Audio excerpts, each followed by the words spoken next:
Yapping Time presents a gripping, cautionary tale about the high stakes of modern-day sports betting.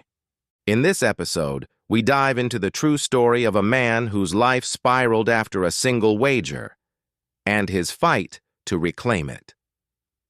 Get ready for Buddy Hield. Who is this Buddy Hield? A sobering reminder of how addiction can wear a familiar face. Jordan Holt typed furiously on his computer in his Phoenix hotel room, searching for information on Buddy Hield, then an Indiana Pacers guard. Jordan, a 43-year-old meter and relay technician for a power company, was steaming mad, having just watched an NBA game between the Boston Celtics and the Pacers. Hield had made a three-pointer at the buzzer in a game the Pacers had already secured, breaking an unwritten rule in late-game etiquette. But Jordan wasn't angry about Hield rubbing in the victory. He was angry because those 3 points pushed the final score to 122 to 112. 1 point above the over-under line on his parlay bet. Jordan lost the $100 bet, but in his mind, he lost $700 in what should have been winnings. "I started searching for his Instagram address," Jordan says. "I was going to scream at him. I wanted to go off on him." It was December 2023, and Jordan was deep in the spiral of a rapidly growing problem: online sports betting addiction. In the wake of a 2018 Supreme Court ruling that enabled states to legalize sports gambling, the industry exploded. In 2023, it brought in $10.92 billion, up 44.5% from 2022, according to the American Gaming Association. Jordan never thought he'd be part of the trend. In fact, he'd resisted it. Back in 2021, he had chuckled at a text from a friend trying to lure him into joining FanDuel. The latest attempt included a link with a promotion. If Jordan signed up, both would receive $50 in wagers. Jordan texted back, "I'm good, bro, LOL. Why you keep trying to give a crackhead crack?" Later, he added, "Trust me, man. I want to set up an account. I just know where that rabbit hole leads me." For 14 years, Jordan had carried a stinging memory. As a 26-year-old in 2007, he'd gone into a Yuma casino thinking he'd spend no more than $200. By night's end, multiple wire transfers later, he had lost over $2,000. Distraught, he arrived at his girlfriend's home in the early morning and wept. Now the game had changed. After years of avoiding casinos, online sportsbooks brought gambling to him. On the couch, in his car, at work, in hotel rooms, all with a tap on his smartphone. Experts say this approach mirrors slot machine psychology: colors, sounds, endless action. In sports apps, it's in-game betting, parlays, free bonuses. "They've learned the psychology of slot machines," says Michelle Malkin, an assistant professor at East Carolina University. "The same kind of people who may get lost in a slot machine will get lost in those apps."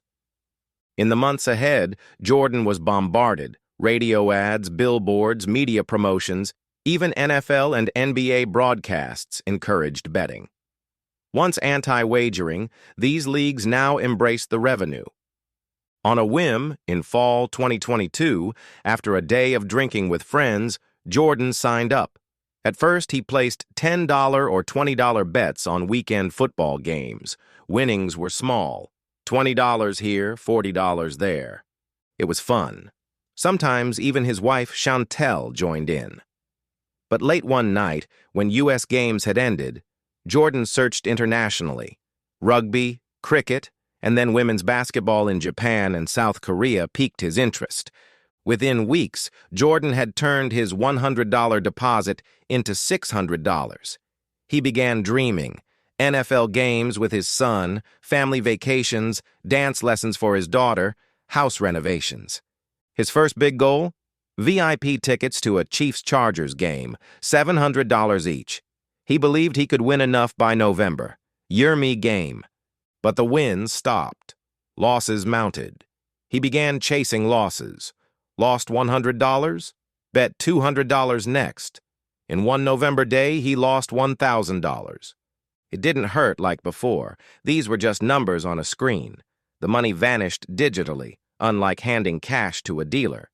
The illusion of ease was sublime for FanDuel, devastating for Jordan. "I looked at it like Monopoly money," he says. "I couldn't physically touch it." He told Chantel. Their plan: she'd open her own FanDuel account to monitor him. But Jordan never closed his own. He bet on both. The Chiefs-Chargers tickets were bought. On her end, they looked like winnings. On his, debt. 9 days later, Jordan took out a $3,500 loan to pay the mortgage, then another $5,000. His justification? Bet smarter. Stop after $100 profit a day. But 13 days later, he took out an $8,000 loan. He was now gambling to cover the lie, to fix what was already broken. Christmas 2022 was supposed to be magical. A Prescott cabin, hiking, sightseeing. Instead, Jordan wasn't there, mentally or emotionally. He bet big on overseas basketball after the family went to sleep. He didn't know the players or teams. He lost. With 5 days until the mortgage was due, he returned to USAA, took out $11,000. In March 2023, he placed a $500 parlay. 3 legs hit. Only Phoenix needed to beat Golden State. Phoenix rallied until the fourth quarter. They lost. "I wept," he says. "Not bawled, just wept." By then, Jordan had secured 3 more loans. His debt reached $50,000. On a May night, Chantel was soaking in the tub when Jordan confessed. She cried. "I was sitting there naked when I'm most vulnerable," she says. Jordan had already prepped a home equity loan for $70,000. They paid off 3 loans, the credit card, and bought furniture. He vowed to stop. He contacted the VA. No luck. Gambling wasn't treated like other addictions. I'd talk to a counselor. They'd say, "Gambling." Well, stop. He said he was done. That lasted 16 days. Loan options vanished. He turned to high-interest companies. On June 8th, he borrowed $4,000 from NetCredit. He hated himself. Still, his FanDuel VIP rep texted him, "Hey, Jordan, I just gave you a $200 bonus bet." He was hooked. Mobile app versus willpower. A mismatch. On January 11, 2024, Jordan placed a 12-leg parlay. 11 legs hit. The last game needed 243-plus points. Celtics versus Bucks totaled 237. He lost. "How am I going to tell my wife?" he thought, sitting in the driveway. Chantel sensed something. She looked at his phone. The FanDuel app was open. She confronted him. With the kids nearby, she called him an idiot. "I couldn't stand him," she says. By August, the damage was clear. Jordan's 2023 statement, $878,529.56 wagered, $63,000 lost, over 4,000 bets. He had lost over $110,000, nearly his full annual salary. January 13 is now his recovery birthday. He attends 3 Gamblers Anonymous meetings a week.